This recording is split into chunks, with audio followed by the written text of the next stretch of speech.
Welcome to the 1-2 podcast by UTMP.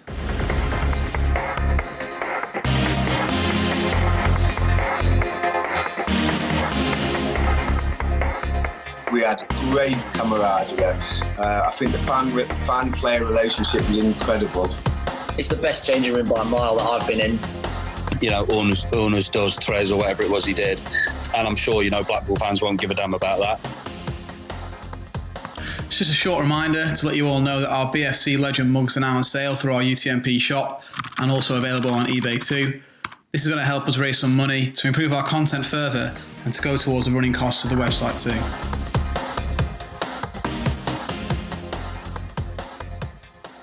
First things first, I've got to ask, why Reggie? Where did that come about? So Reggie, I was obviously came in from Rotherham. And at that point, no one knew that I was signing, and it was kind of I was just going to come in because there was a bit of a fallout with Rotherham at the time, and I wasn't keen to leave Rotherham at all. I wanted to stay there, and I remember Simon Grayson ringing us and saying, "Look, what's your plans?" I said, "Well, I'm hoping to sign for Rotherham, but they're kind of messing me about a bit." So he said, "Well, if you want to come and train, you want to come and see the place, then would like you in." So I kind of turned up a bit random, and no one knew I was turning up, and I had my kind of long hair, probably a little bit longer than this. It was like slicked back. I had like a long overcoat on, and you can imagine that with probably about 6 or 7 Scousers in the dressing room. And then they thought I was Kosovan or Latvian or something because it was just when Bellonas had taken over. So then they were saying I looked like Reggie Cray, and right. I obviously heard it and smirked, and then they probably realised that I was English and not a Latvian centre half that had just signed. So then it just stuck. I think it was Murph's, to be honest. I think it was Murph's or probably Coidy, actually. Probably Coidy. Right. So it's a Blackpool thing then. I thought it was something that was just your name, nickname. No, it's just everyone that's ever associated me with being at Blackpool, it's Reggie. And then when they talk about me, they still use Reggie. So they all call me Reggie. Whenever just say, I don't know, Fox is speaking to someone that I was at Derby with, they go, "Oh, well, how's Reggie doing?" And they go, "Who?" They have no idea that was my name, that was my nickname, and pretty much everyone knows me as Reggie from my time there. Right. So you've sort of answered what I was going to ask in terms of how the Blackpool move came about there. So it was not something you were necessarily wanting to do at the start, but it sort of happened, No. I guess, did it? Yeah, I was. I've been at Rotherham since I was 16. I got to 23, and I was just starting to kind of really hit my stride, and probably was at my best. And 2 chairmen took over of the club at the time, and they were cowboys. They weren't particularly nice gentlemen. I think they were a little bit underground, and there was a weird feeling at the time. And I was desperate to sign, but that they didn't offer me a contract before the 1st of May, and because I was under 24, that meant that I could go on a free transfer, because there's kind of like rules in place that if you don't look after those under 24 and offer them a deal that was better than the previous one. And I was paid poorly in comparison to everyone else at that point. I think I played nearly 150 games for the club and was then becoming, one of the top. Well, I was one of the top players and one's, a player that was highly regarded. So I kind of just said, look, I want to be kind of have a contract that's relative, that's fairly fair. I've done 4 years playing in Championship football and League One football, and they pretty much refused and offered me a contract that was less than my previous year. And I said, well, I can look at other clubs. And then that's kind of how it came about, that they then said that I was desperate to sign and wanted to still sign, but was just waiting for the right kind of time to kind of for them to offer me something. And then eventually they just told me not to turn up, told me not to come into training. They put out in the press in Rotherham that I'd refused to train, which was complete and utter rubbish. And it was unfair because it was the opposite. I was desperate to come and train, and the manager at the time, who was my academy manager, Alan Neil, he was desperate for me to come and sign again. And the chairman just said that I wasn't coming in, and I wasn't allowed to step foot at the training ground again, which was just kind of knocked me back, to be honest, and kind of really kind of showed me what football could be like. And Simon was great. He just said, look, come and train with us. If it works out at Rotherham, that's great. I'll be pleased for you, but I'd like you in and around it. And for you, it keeps you fit. So I came in and then, had a couple of training sessions. And then, they agreed something between the two clubs. I don't think it was a massive amount of money, probably about 20 or 30 grand, something like that for me to sign for Blackpool. And they were trying to make it so I couldn't sign before the start of the season, but I ended up, I think, signing on the Friday, and then we played Brentford away on the Saturday. And that's how it started. So I was reluctant to. I liked Simon Grayson. I thought he was a decent guy, and obviously knew there was a takeover with the Bellonas on, and I knew that a few players had signed already, and it was starting to look like a decent squad. But I remember the year before playing for Rotherham against Blackpool, thinking I'm not signing for this club at any point, because they were really, really poor. It's towards the end of the season, and we pretty much played on sand. And it was a completely different feel to it. Obviously, there was money being spent. That I was really impressed with the stadium, even though there was just 2 stands at that point. Simon took us around the one end of the stadium and showed me what plans they had for the future. And as soon as I kind of settled and saw, he didn't take me to Squires Gate, to be fair to him. He was clever enough to sign. I think everyone says that. Squires Gate. But still there now. Brilliant. Yeah, I know. It's remarkable. And part of the journey for me, the 3 years, was laughing kind of about that place. At one stage, I think there was one shower that worked for the squad, so you had to take it in turns in the change room. Yeah, exactly. But them kind of things made the team stronger, made the bond stronger, made kind of playing for the club that kind of strangely a little bit more enjoyable. Yeah. Did you know any of the lads when you signed, or were you a complete stranger? I'm trying to think. Did I know anyone? They're calling you Reggie. Can't I? No, I don't think I did. I think a couple. I know that Foxy recognised us, David Fox, and we've been really, really close friends since. And I don't think many people did. I'd played at that point, apart from the previous season, I played all my football in the Championship. And obviously Blackpool had been kind of in League One, League Two in that kind of period. Well, League Two it would have been, I think. So we'd only met once, really. That was that season before.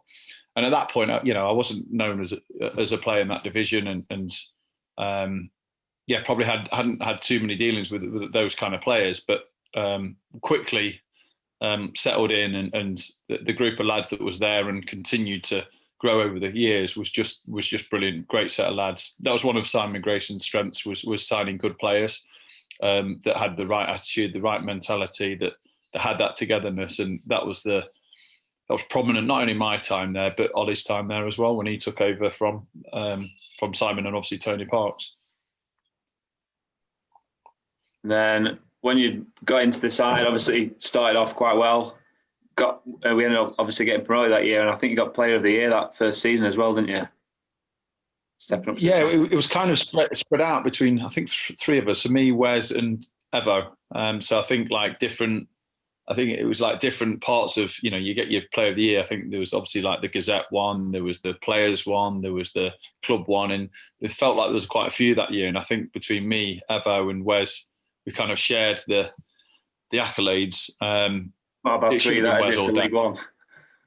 It's not a bad 3, but Wes was head and shoulders above any of us. If you ask any of the players that's ever played with him, they'd probably say that he's the best player they played with. And that season, it was quite remarkable. He didn't even actually start the season, if you remember. It was Rory Pendergast was playing on the left wing. And Wes, and then Wes kind of was on the periphery. And you saw bits in training, but you weren't expecting the quality that he showed, and the kind of just the natural ability and I won't say cockiness, but there's an air of kind of confidence and belief in him that just it filtered through the team. When he was playing, you got every chance. And if you were playing on Sky, you wouldn't pass the ball to anyone. He kept it for 60 minutes out of the 90. That was Wes for you. Yeah. I think even though we've obviously after that we managed to make it to the Premier League and had like a playoff winning side in the Championship, you'll still get a load of Blackpool fans who say that Westerland's the best player they've ever seen to play for Blackpool. Yeah. He was even at League One level, he was miles above everybody else. He was, and I remember the first year I saw him at Norwich and thought that kind of Roder had taken a little bit out of him, because all of a sudden he wasn't allowed to be this player that was a bit of a luxury. He did work his socks off, but it was a bit of a luxury player. You never knew what you were going to get with him. And I remember playing against Norwich, and he was passing the ball and kind of just doing 2-3 yard passes, and all of that kind of just flair and joy to watch had gone a bit. And then it's only after a few years at Norwich where he started to pick up kind of the true Wes came out again. And he ended up being a legend there. And, he would have been, quite a remarkable player for Blackpool. But just them first few years, just what you saw in him. And, as a fan, it must be exhilarating to watch a player like that. Some players will like head it and kick it, and honest players like myself, where they'll do anything for the club and anything for the team, and then just to watch someone with his ability and his class must be brilliant as a fan to have a player of that kind of calibre at that point. Yeah, you were at right back as well, weren't you? Had you played there before? And it was almost as if we had three centre halves at that point, three massive units above 6 foot, sort of all playing. Yeah. It must have been so tough for the opposition to get through you three. Yes, well, Simon didn't tell me I was going to play right back. He signed me as a centre half. So I'd played all my career at right back. Best position was centre half. And for the first game I played at Brentford, centre half did really well. Second game, I can't remember. It might have even been Rotherham, and they beat us at our place. And I played centre half. And then Evo came. And Evo, again, is another one of my close friends I've kept in touch with, still close now. And as soon as Evo signed, we played Bristol City away, and I can't remember who played left wing. It was a big lad that was played on the left hand side that they kept on booting the ball to in the first couple of games, direct from goal kicks, everything off him. So Simon kind of said, "Look, I'm going to play it right back. I know you've played there before. Just want you to deal with this aerial threat so that we can go and play." And I think we won 4-2. We were brilliant, and I kind of knew that was it. I was going to play right back. So he ended up getting myself, Evo. It was Jacko, wasn't it? First year, yeah, Jacko, Mike Jackson, and then Casper's was a year after, wasn't it? Year after, yeah. Yeah, Casper's a year after, yeah. So it was Jacko, which he obviously brought in as the captain, who was obviously the senior player, absolute legend of a guy, brilliant guy, everyone respected, consistent, aggressive, just no nonsense centre half. Then you had Evo, who's 6'4", bit of a teddy bear, but like that kind of the kind of commanding side of things, but a very, very good footballer. And then I ended up playing right back. It was myself, kind of Mark Joseph and Cordy kind of veering for that position. But I ended up bombing forward more than people expected, because I was a centre half naturally. But I like to get forward, and playing with Forbesy, I don't think he really got the credit he deserved that year. Very unselfish, very honest, and liked to come inside the pitch, which meant that I could keep on bombing on. So I got a lot of joy going forward that season because of his unselfishness and his ability to understand when to pass it to me, and also when to get back and defend for me so I could get back in. We had a really good understanding, and he probably didn't get the credit he deserved working alongside me. Yeah, it was your best goal scoring year of your career, actually, that one. I think you got 6 in all competitions.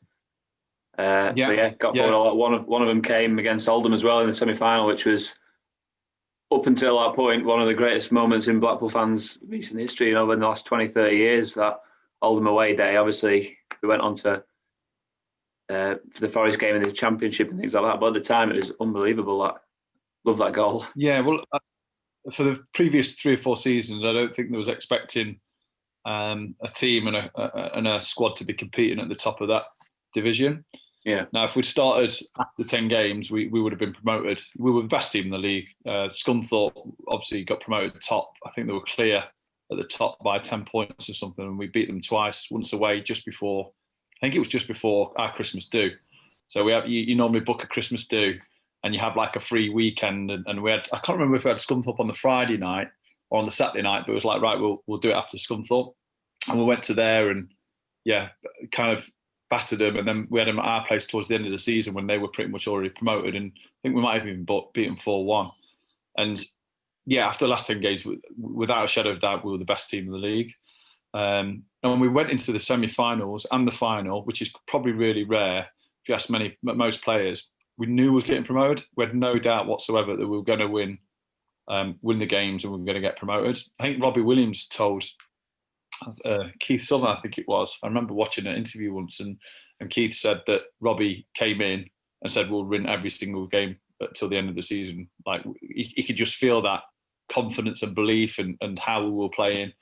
And even if we conceded, we wasn't a team that didn't concede. We weren't keeping clean sheets week in, week out. We just knew that we were better than the other team and would score more goals. And Wes would pop up with one, and Keegan would pop up with one, and Scotty Vernon would come off the bench and score two. You just had everything. You know what I mean? And there's no doubt going into that semi-finals that we were going to get promoted. I remember Oldham, they had a lad called Taylor on the left wing who was a handful that season. And I remember thinking I've got to be on it in these two games, and I did pretty well with him. And I was a little nervous with the Oval in the final because Aaron Davis really was the player that showed me up that season in one game away from home.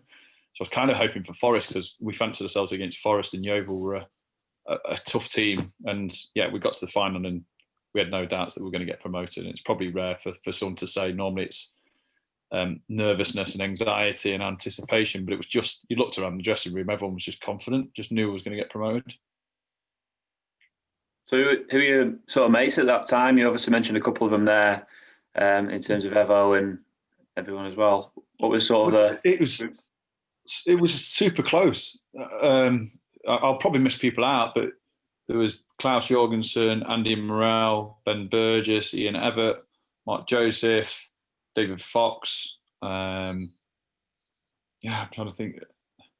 Yeah, that's a few of them that were sort of 2 or 3 years, weren't they, all together? There's quite a lot of turnover during that time, I think, wasn't there? Quite a lot of coming in and out. But yeah, there was. So the lads that had been there previous were, a lot of them Scousers and kind of from a little bit further away.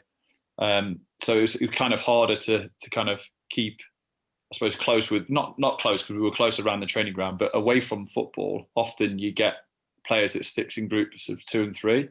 If we were on a night out or if we're going out with the wives, girlfriends, there'll be 10 of us, and that's rare. So, even the season afterwards, Rob Edwards, Vaughan, Fletch, all of these boys then were part of that group, and you could be out with 12, 13 lads with the wives and girlfriends. Lots of people would move to Blackpool.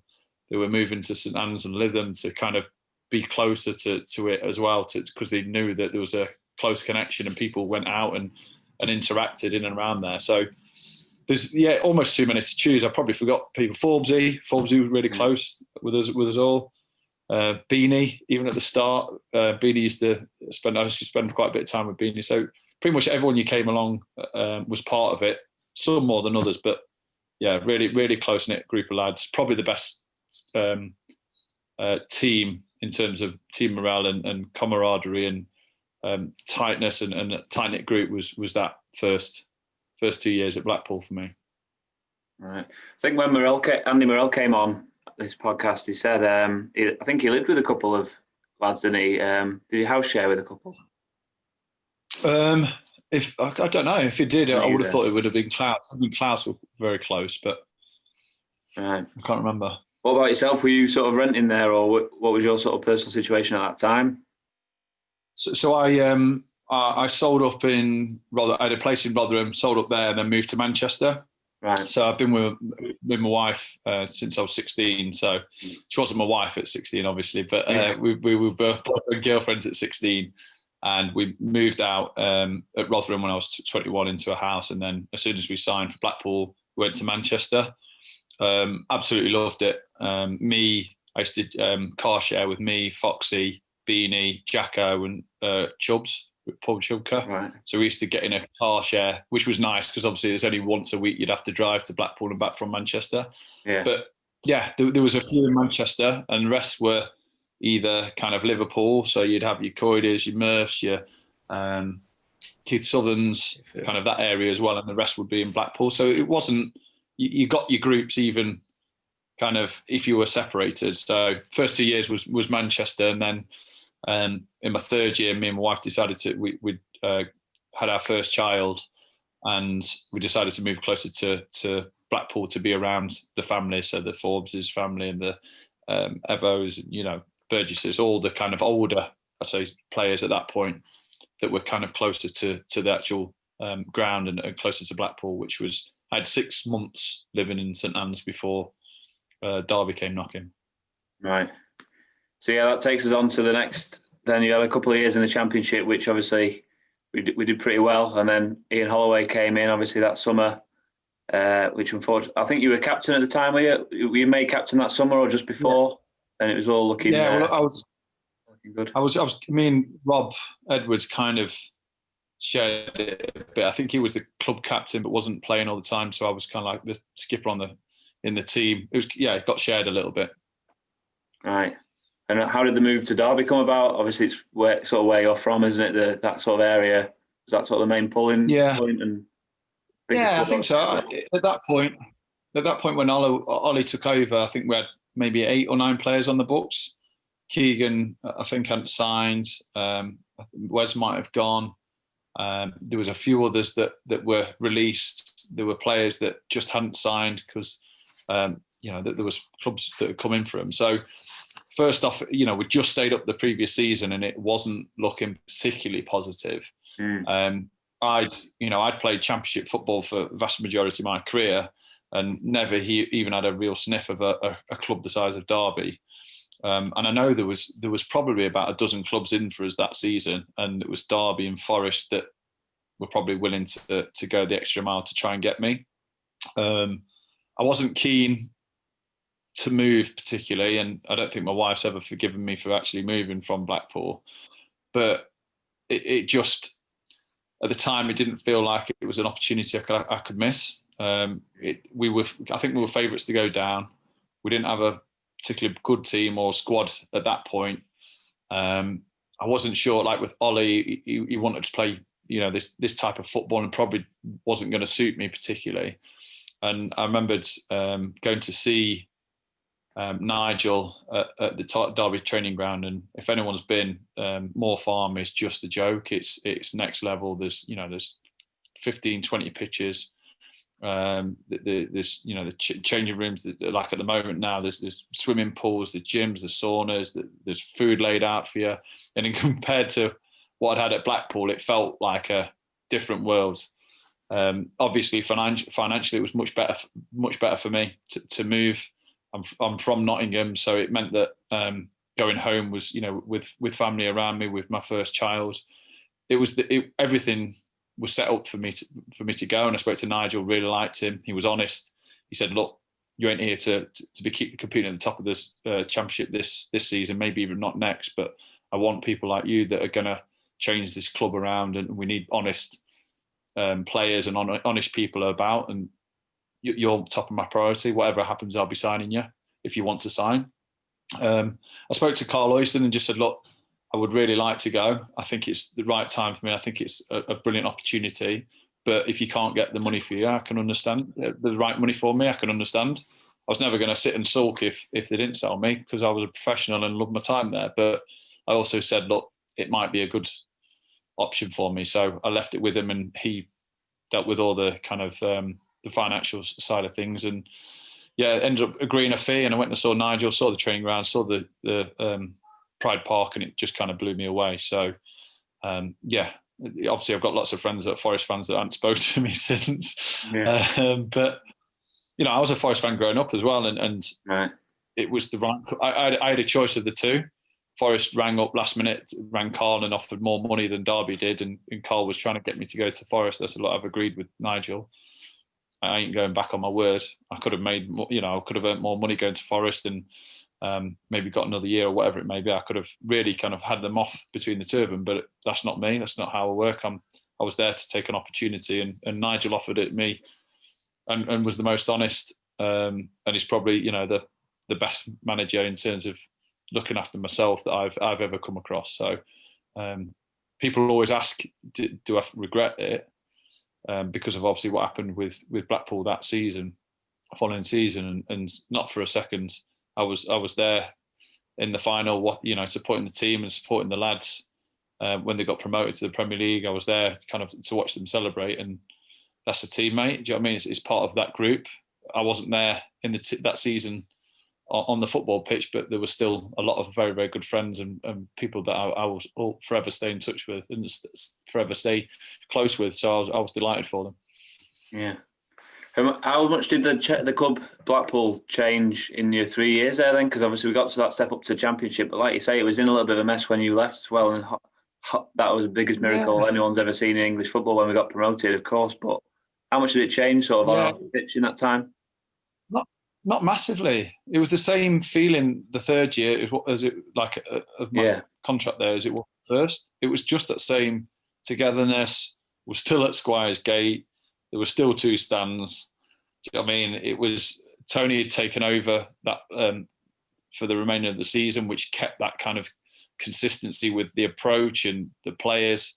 And not much change. I think it was the change probably happened when they got promoted, when they had that remarkable season and got promoted to the Premier League. And fans must still pinch themselves at what happened, what occurred, and the best thing is they fully deserved to get promoted. They played Derby. I was injured in the Derby game, and they were the best team that probably came to Pride Park that season. Charlie was next level. The front three, DJ, Fletch. It just worked. Vaughan was a different player under Ollie. Completely changed how he played. The Blackpool players will always remember the impact and the difference that someone like Ollie can make. He's had his good times and he's had his bad times in his managerial career. But if you get the right group, this is proofs in the pudding. If you get the right group that are willing to listen and to buy into a person, a product, a style, then you've got a chance. And he had the perfect setup in terms of the players that he had there to play the way he wanted. I'll be honest, the first couple of weeks we thought it was mental. He's coming in talking about getting promoted and we'll be the best team in the league. And you kind of like, you've got, at this point, you've got 10 players. Certain players had gone, your best players have been sold. And he's coming in talking about, smashing every team this season and, making you watch films, about inspirational stuff. You're going, what's this guy on? What is this guy on? And I remember pre-season as well, everything he was asking wasn't coming off. He was going, do this. Nah, you trust me here. You do this. It's brilliant, this, boys.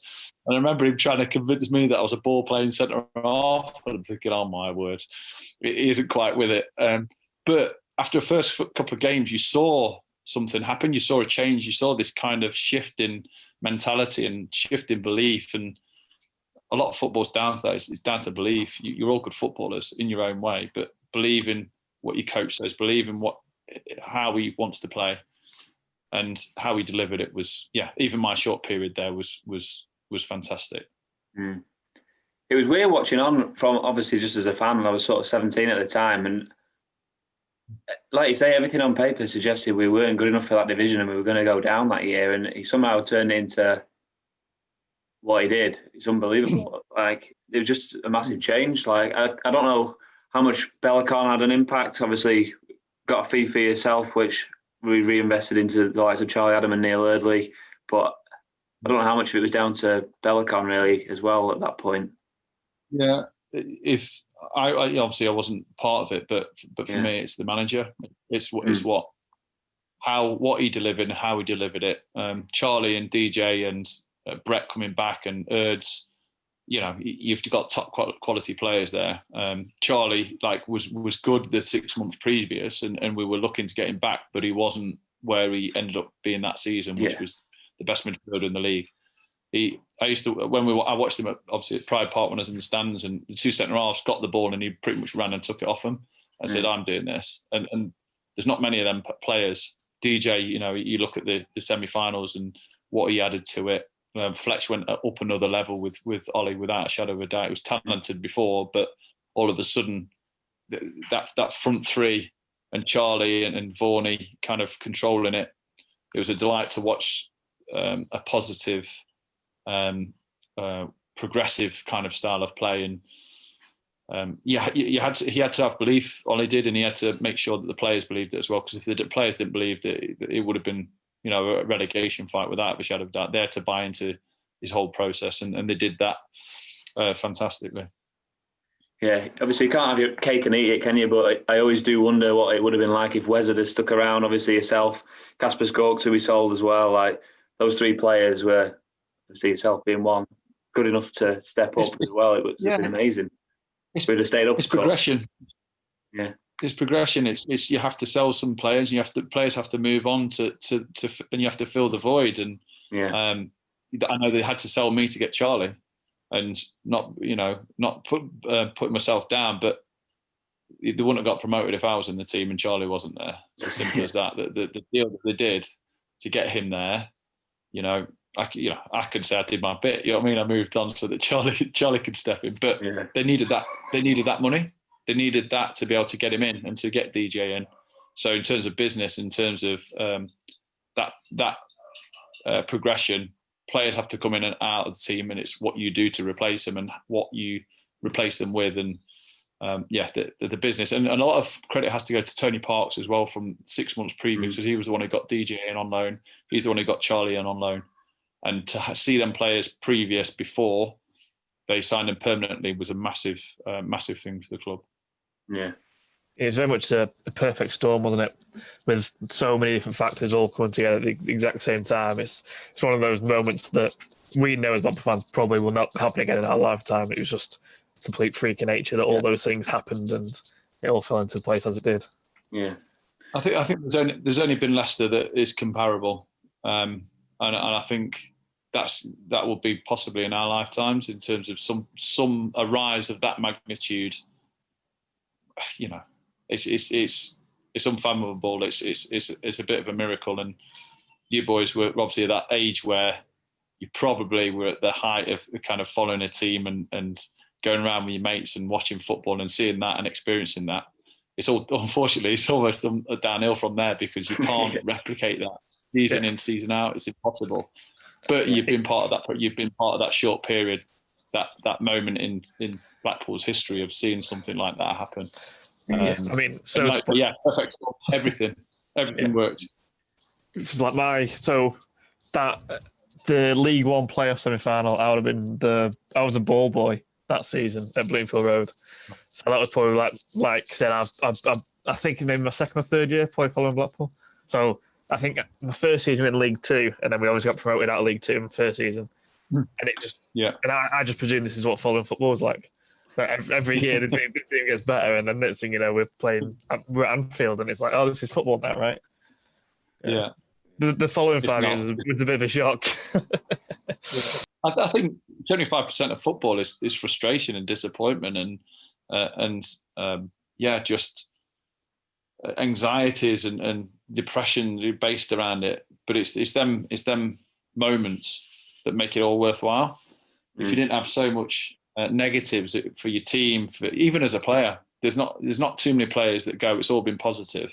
They've had injuries, they've had relegations, they've had being dropped, and people think you just live this kind of journey of just, you play football, you earn loads of money, you've got everyone your back and call, you go and live these lifestyles. It's not like that. It's the vast majority is being able to cope with things not going well and enjoying that kind of them spikes of positive. And my 3 years at Blackpool with that was that spike. Do you know what I mean? At that point, I've been in a bit of club with administration. I've had fallout with the chairman because they didn't treat me the way that they should have done, and I'd had being dropped. I've obviously had post Blackpool horrendous injuries, and so that point at Blackpool was just the tip, the top of the mountain, and I enjoyed it. And I didn't have 4 or 5, 6 years. I wasn't part of the promotion, but I felt very, very fortunate to be part of an era of Blackpool, and my time was part of an era because it was the same lads, it was the same groups that went on, that were classed as almost not good enough at League One, some of them, to them being competing with the top teams in the country, in Europe, and putting on performances at Anfield and getting results, and almost taking Man U, and it's quite incredible, and it was a joy to watch. I think that's why the bond is potentially so strong with that group of players, because we saw a lot of likes of Keith Southern and whatnot playing in League Two and not looking like he was any better than that level. But then obviously you put him alongside other players and he steps up, and then he steps up again when Charlie comes, and next thing you know, he's a good Premier League midfielder. It's kind of like for us to see you lads who like we respected and all that. But I think that's why the connection is potentially so close. Is where we saw it at the bottom, but then also that journey was incredible. Yeah. I think that's what and you have to have the. Sorry, I was just going to say, I think that's what we're going through now. Obviously, we saw what we could do with the previous regime and on a shoestring budget and things, and we achieved great things with such a good core group of players. And then you think Simon Sadler's come in, you think, oh, well, just look what we achieved then. Well, it's going to be easier now. And then obviously we've had a year and a half of not necessarily seeing that immediate progress that we were lucky enough to have last time around. So just hoping that we get the likes of what you had then, that special bond, and it'll feel even sweeter when we finally get there again. Yeah, definitely. And I think if it's no surprise that if the fans can connect with the players, then you know that the players have got every chance of changing things. If there's a disconnect between the fans and the players, you know that the players aren't doing something right. It might be performances, it might be that kind of interaction that they long for after games. And again, with us, we always had time for fans. We always had time to chat and to sign stuff and to, we do so many of the kind of fans that will die hard, and that's part of it. It's part of the fans want you to either achieve or they don't. And if they don't like the player because of the characteristics or because they're lazy or because they're not giving the role or because they're saying the wrong things, the fans can't relate to them and can't be part of the family. It is a family. If you're in if there's a right feel and there's a right kind of ID with the team, with the manager, with the fans, ultimately you're together and you've got a better chance. What are you up to at Burton now? You're in a coaching role. Here we go. Yeah, I'm. You can say hello quickly. Hello. Hello, you all right? Yeah, thank you. Yeah, I work. It's that kind of scholars, apprentices, age group. I had no desire to stay in football. I've been quite vocal saying that football wasn't really what I wanted to do, and I tried my hardest to not actually do it when I was at Rotherham. I did everything to be something other than a footballer. So when I retired, I was looking at doing different things, and football wasn't one of them. But I suppose in terms of a transition, it was pretty easy. And the academy manager at Burton said, "Look, we'd love to have you on board." And I said, "Well, let me have a look and see what I think." And I've kind of made my own roll up. So I'm classed as a player performance coach, which means I'm kind of looking at these lads as an individual and working with them individually on their kind of the mentality, that they're looking at the physical side of things, going through clips with them, trying to get them more resilient, do one-on-one trainings and work on their IEPs, which is individual action plans. So I'm more like a mentor, probably more of a strength of mine of being and understanding kids more than being a technical coach, I suppose, on the football pitch, because I don't actually enjoy that side of things. I enjoy the interactions and the conversations and those kind of things. I've been busy with other things as well. I've got my own charity, my own foundation, which I work on here in Derby, which I've kind of put a lot into. I started doing that when I injured my knee and knew I had a bit of time on the side. I've got a t-shirt company called With the Gods, which it did deliver into football clubs, which I'm going to do it online now, which I'll probably end up doing a few Blackpool ones, especially that kind of period.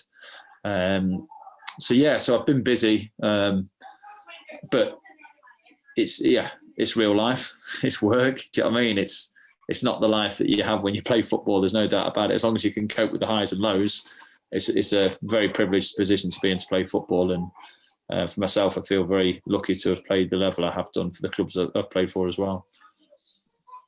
Brilliant. Well, I know that Burton and Blackpool play each other at sort of back end of this month, so you obviously have a bit of insight in terms of what Burton can offer in terms of the threat they carry and where they're looking to go this year, I suppose. Well, they've had a slow start. A good friend of mine, Jake Buxton, who I played with at Derby and was part of the squad with at Burton. He's took over Nigel Clough, and it's a tough start for him. We've only won once in the league games, and he'll have them drilled, and he will be eager to rectify the kind of slow start. But it's his first job. we've got some good players. It's just about letting them settle. A perfect example is that year of Blackpool where we had lots of new signings, and I think we're third from bottom after 10 games. But as soon as it gels, as soon as there's a connection with the lads, and that's there, I think we'll do well. And I hope he's a success because he's got some attributes from Nigel in terms of the honesty, the respect, the kind of desire to play for the shirt and play for the club.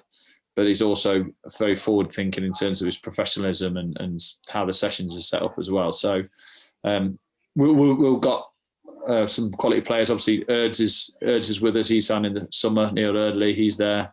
Got a few youngsters coming through, so we've been fortunate to see some of the academy players be involved this season as well, which has been great.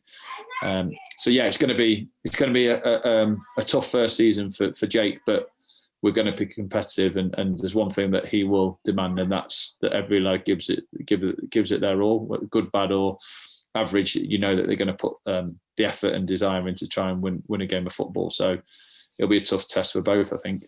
Do you know much about Oliver Sarkic, who was at Burton last year? Was he a little bit before your time? I do, yeah. Talented player. He's definitely got talent in there. He needs to kind of, find his feet in terms of consistency. But he had some quality, and at times he was in and out of the team last season. But he definitely showed parts of it that he could play. But again, it's consistency. When you get into the League One's consistency of just being steady week in, week out, and allowing you. Because he's kind of a flair player. He's got a little bit about him that some other players won't have. But you have to have that consistency as well in the lower divisions, because you can't kind of get away with players that are inconsistent. But he's he'll be a handful, and once he kind of hits the ground running, he'll be a threat. I feel like we can't let you go about asking about the haircut. Which one? I remember turning up one week and thinking, why is Eminem playing right back? The blonde. The blonde haircut. Yeah. Afterwards, it not worked quite as well, haven't we? I've always had. My interest is kind of music. It's kind of art. It's fashion. It's not football. So if you ask me how the game was with Liverpool the other day, I know they lost by and they conceded 7. I can't actually mention what the goals were like, what they were doing. I have no interest in football away from it. But I kind of grew up in an environment where we were kind of a creative group. All my friends were creatives, and some have gone off in bands, some have gone off to design fashion. And I was the only one that kind of went the football way. And from when I was at Rotherham, I was kind of doing the Ziggy Stardust haircut, like kind of half shaved at the top with a spike and a long mullet, which kind of fitted in South Yorkshire in the early 2000s. It was just that they hadn't let go from the mid 80s when it was in fashion. Yeah. So I was called Mullet Man there. I had long hair at one point. I remember Ronnie saying to me, "Do you want to be a footballer or a rock star?" I thought, what a ridiculous question that is. If I could play guitar or sing, I would be here. So I've had hair. I've been bantered all the way through my career. I remember Simon seeing me the first time and saying, "Yeah, I heard about some of your gear," because I had these kind of like oversized baggy trouser things on when obviously everyone was in the skinny jeans, and everyone thought I was cost of them. But yeah, I've always had hair, and the reason for it was, one, I wanted to bleach my hair. Just because I hadn't at that point, and I want to see what it looked like. And I think I must have watched Trainspotting, and the dude on there had it bleached with a bit of kind of hair growing, obviously the roots coming out, and it looked cool. So I was thinking, I'm going to go for a bit of that. And also it was the Christmas do on the Saturday, and I was going as a Greek sculpture, so I had like a column, white my face out, and then had obviously the white hair. So it was kind of half going, I'll do it for Christmas do, thinking, now I'll keep it. It was actually ginger the first night, really bright ginger. And everyone's going, what is this guy doing? But it's funny that a lot of people said that season, I know the managers were talking about the guy with blonde hair. So actually people recognise, I remember Bristol City, I think it was Johnson said, if it wasn't for the guy with blonde hair at the back, they would have conceded today. And it's funny how just things like that, just people remember. Yeah, that's what got you the move to Derby then. Yeah, so if I'd have bleached my hair years before, I could have had a lot longer in Championship. Yeah. it's me. That's one thing that people, I think, have respected throughout my career is I'm happy being myself. I'm comfortable in myself. A lot of footballers, people don't realise that, aren't the most comfortable in environments and social environments, and do kind of follow almost uninspiring trends and brands because they don't really know where they fit. I've always known where I fit, but I just don't fit in football. But I've been brought up to know that you are who you are, and I've had stick for my hair, stick for my clothes. I don't care, man. Do you know what I mean? If I look like Ziggy Stardust, there's worse people to look like than David Bowie. So I think you were one of a few footballers who probably got that reputation of being more than a footballer, which is obviously brilliant to have. Like I told my brother who were doing this, he's like, "Oh yeah, he's a top lad as well, isn't he?" I was like, "Yeah, you know him for more than your football, which is brilliant, obviously, because I think that's fantastic." I've always said that I'm a student who plays football for a living, and that's how I am. I wanted to be a student. I ended up playing football. You don't see me going around in posh cars and the boot on rubbish and Gucci wash bags and all that. I've probably been to, a retro store and got my 501s from there that are, the originals and leather jackets from car boots or whatever. That's my world. Do you know what I mean? I'm sat here and I've got 1,000 records that I've collected over the years, kind of waiting to be played. That's my world. If you get anyone else in football, there's no one else really that's like that. So you are where you are. So you can only be yourself, and if you're comfortable being that person, then that's how I've always been brought up to believe.